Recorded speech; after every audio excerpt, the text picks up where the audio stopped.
বিসমিল্লাহির রহমানির রহিম।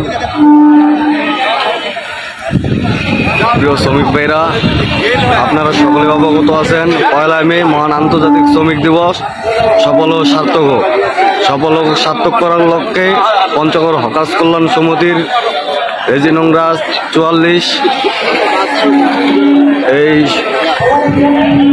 আনন্দ র্যালি সফল করার লক্ষ্যে উপস্থিত রয়েছেন হকার্স কল্যাণ সমিতির বিপ্লবী সভাপতি জনাব মোহাম্মদ সুজন ইসলাম।